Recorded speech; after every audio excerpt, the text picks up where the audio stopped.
এর আগেও জুবায়ের হোসেন লিখন অনেকজন ছিল, কিন্তু ওরা ওইভাবে করতে আমাদের রিশাদ সেই জায়গাটা পূরণ করে দিচ্ছে। ভবিষ্যতে আরও সে অনেক ভালো করবে। এখন আপনি দেখতেছেন পুরা বিশ্ব ক্রিকেটে লেগ স্পিনারের দাপট চলছে। সেই হিসাবে বাংলাদেশ থেকে নীলফামারীর মতো একটা ক্ষুদ্র জেলা থেকে ও এরকম একটা বিশ্বমঞ্চে প্রতিষ্ঠা, এটা গর্ব করার মতন বিষয়। এরকম আমি চাবো যে আরও আমাদের একাডেমি, আরও নীলফামারী জেলা আরও খেলোয়াড় যাতে আসে, ওর মধ্যে আরও বিশ্ব শাসন করে, অনেক ভালো লাগবে। এখন আমাদের ডিপার্টমেন্ট, বাংলাদেশ ক্রিকেট বোর্ডের ডিপার্টমেন্টে লেগ স্পিনটা পূরণ করে দিচ্ছে, ও ভালো করছে।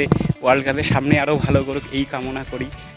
অভাবটা পূরণ হচ্ছে, অনেক ভালো লাগতেছে, আরও ভালো করুক এই কামনা করি। রিশাদ যেভাবে উঠছে বা গেছে, আমার মনে হয় না নীলফামারী এত একটা ছোট জেলা থেকে এইরকম একটা প্লেয়ার উঠবে। ওর পিছনে যতটুকু শ্রম দেওয়ার বা ওকে ভালো জায়গায় নিয়ে যাওয়ার জন্য যতটুকু আর কি এদের চেষ্টা, আমার মনে হয় না এটা কোনো কমতি ছিল। তো রিশাদ যে আজকে খেলতেছে, আমার মনে হয় যে এটা আমাদের সবারই ভালো লাগারই কথা। আমার হোক, আপনার হোক, বা অন্যজন নীলফামারী জেলার মানুষই হোক না কেন, সবারই কিন্তু ভালো লাগারই কথা। আমি বলবো যে রিশাদ বাংলাদেশের গর্ব, আমাদের নীলফামারীর গর্ব। এরকম একটা ছোট জেলা থেকে রিশাদ হোসেন যে এখন একটা ইন্টারন্যাশনাল পর্যায়ে খেলছে, এটা আমাদের জন্য একটা বড় প্রাপ্তি।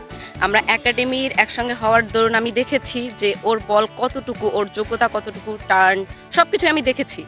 তো আমি মনে করি শুধু ওই এক নম্বরে যাওয়া না, ইন্টারন্যাশনাল লেভেলে এক নম্বরে যে তারপর যত ধরনের ক্রিকেট লিগ আছে সব কিছু তার দ্বারা সম্ভব।